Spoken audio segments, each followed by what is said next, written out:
বিসমিল্লাহির রহমানির রহিম। আসসালামু আলাইকুম। আশা করি আপনারা সবাই ভালো রয়েছেন। তো ভিউয়ার্স, আপনারা জানেন যে আসলে আপনাদের বয়স্ক বিধবা, প্রতিবন্ধী এবং গর্ভবতী ভাতার টাকা আপনাদেরকে দেওয়ার কথা ছিল এই মাসে। তো আপনারা সবাই আসলে আতঙ্কিত, বিস্মিত যে আসলে টাকাগুলো এখনও আসলো না। এর আসলে মূল কারণ কি? তো ভিউয়ার্স, আমি কিন্তু আপনাদেরকে বলেছিলাম যে আপনারা জানেন যে গত এক বছর ধরে একটি সিস্টেমের উপর কাজ চলতেছিল। এর আগে আপনাদেরকে টাকা দেওয়া হচ্ছিল ইএফটি এর মাধ্যমে ইলেকট্রনিক ফান্ড ট্রান্সফার, যেটাকে বলা হতো। এখন আপনাদেরকে টাকা দেওয়া হবে সিটিএম, ক্যাশ ট্রান্সফার মডিউলাইজেশন।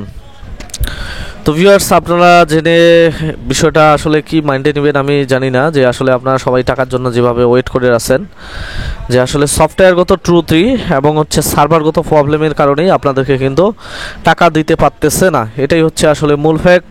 বারবার যোগাযোগ করে যে বিষয়টা জানা গেছে যে আসলে আপনাদের জন্য যে নতুন সফটওয়্যারটি নিয়ে এসেছে সিটিএম, এই সিটিএমে একটা বিশাল বড় প্রবলেম দেখা দিয়েছে। সেই প্রবলেমটা এখন পর্যন্ত কারিগরি টিম সমাধান করতে পারতেছে না। তো যেহেতু এটা সমাধান হচ্ছে না, সমাধান না হওয়া পর্যন্ত কিন্তু আপনাদেরকে টাকাও দিতে পারতেছে না। আবার এটা সমাধান হতে কত সময় লাগবে সেটাও কিন্তু বলা যাচ্ছে না। যদি সমাধান এক্ষুনি হয় তাহলে এখনই হয়তো বা ইন্টার চাপ দিলে আপনারা আপনাদের সমস্ত টাকাগুলো পেয়ে যাবেন।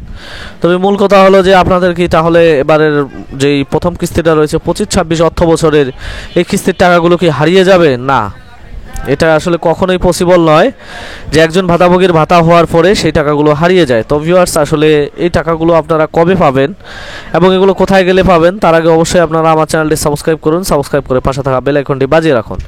তো ভিউয়ার্স, আমি আপনাদেরকে বলি যে আসলে ভাতার টাকার একটা কিন্তু লিমিট থাকে। তো সেই লিমিটটা হচ্ছে যে আপনাদেরকে যখন টাকা দিতে চায় তখন কিন্তু অনেকগুলো ডাটা এন্ট্রি করার লাগে। তবে এবার একটু সবচেয়ে বেশি ডাটা এন্ট্রি করার লাগছে, সেটা হচ্ছে যে একজন ভাতাভোগীর 4টা থেকে 5টা ডাটাকে সুন্দরভাবে কিন্তু সেটাকে এন্ট্রি করা লাগছে।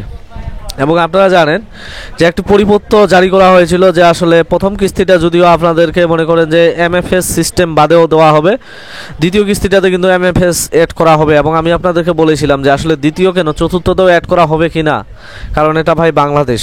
এখানকার মনে করেন যে কি বলবো আর, এখানকার ট্রেন যেরকম মনে করেন যে আপনার গরু গাড়ির মতো চলে, এখানকার ইন্টারনেটের অবস্থা হচ্ছে উগান্ডার থেকে আমরা 4 ধাপ নিচে। তো ভিউয়ার্স, আপনারা বুঝতে পারছেন যে আসলে ইন্টারনেট এবং সাইবার হামলা, আপনারা জানেন যে বিশেষ করে পার্শ্ববর্তী দেশ আমাদের বাংলাদেশ সরকারের যতগুলো মনে করেন যে সরকারি ওয়েবসাইট রয়েছে সবগুলোতে বিশেষ করে হামলা চালাচ্ছে, ব্যাপক ধরনের সাইবার হামলা চালিয়েছে। এবং তারই পরিপ্রেক্ষিতে বাংলাদেশও কিন্তু ইন্ডিয়াতে একটা ব্যাপক ধরনের সাইবার হামলা চালিয়েছে।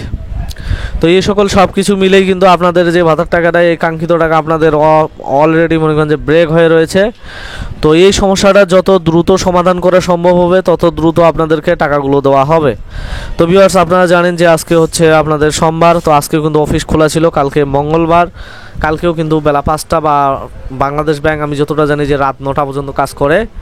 তো বাংলাদেশ ব্যাংক কিন্তু রাত 9টা পর্যন্ত কালকে চালু থাকবে। যদি এর মধ্যে তারা সিটিএমের যেই সার্ভারের প্রবলেমটা রয়েছে, যে সফটওয়্যার প্রবলেম রয়েছে, সেগুলো যদি সমাধান করতে পারে তবে আপনারা টাকা পাবেন। আর যদি সে বিষয়গুলো সমাধান যদি না হয় তাহলে আপনাদেরকে আরও বেশ কিছুদিন হয়তো বা অপেক্ষা করতে হতে পারে। বা এমনও হতে পারে যে সিটিএমে যেই প্যারোলটা আনয়ন করা হয়েছে সেই প্যারোলটা বাতিল করে পুনরায় আবার হয়তো ইএফটি এর মাধ্যমে আপনাদেরকে টাকা দিতে হতে পারে। তো ভিউয়ার্স, এখানে কিন্তু আসলে কারো হাত নেই, এখানে কিন্তু এই বিষয়টাতে কারো কিছু করার নেই। আপনি বাংলাদেশের যতগুলো সমাজসেবা কার্যালয়ের আপনাদের অফিসারের সাথে যোগাযোগ রয়েছে, আপনি যদি সবার কাছে গিয়ে কান্না করেন কেউ আপনাকে 1টি টাকা দিবে না। কিন্তু আসলে আপনাকে এখন কী কাজ করতে হবে, শুধু ওয়েট করতে হবে। আপনারা ওয়েট করুন। ওয়েট করলে যদি মনে করেন যে সফটওয়্যারগত এবং সার্ভারগত প্রবলেমগুলোকে সমাধান করতে পারে তাহলে ইনশাল্লাহ আপনারা টাকাগুলো খুব দ্রুত পেয়ে যাবেন। ততক্ষণ ভালো থাকবেন, সুস্থ থাকবেন, নিজের প্রতি খেয়াল রাখবেন। ধন্যবাদ।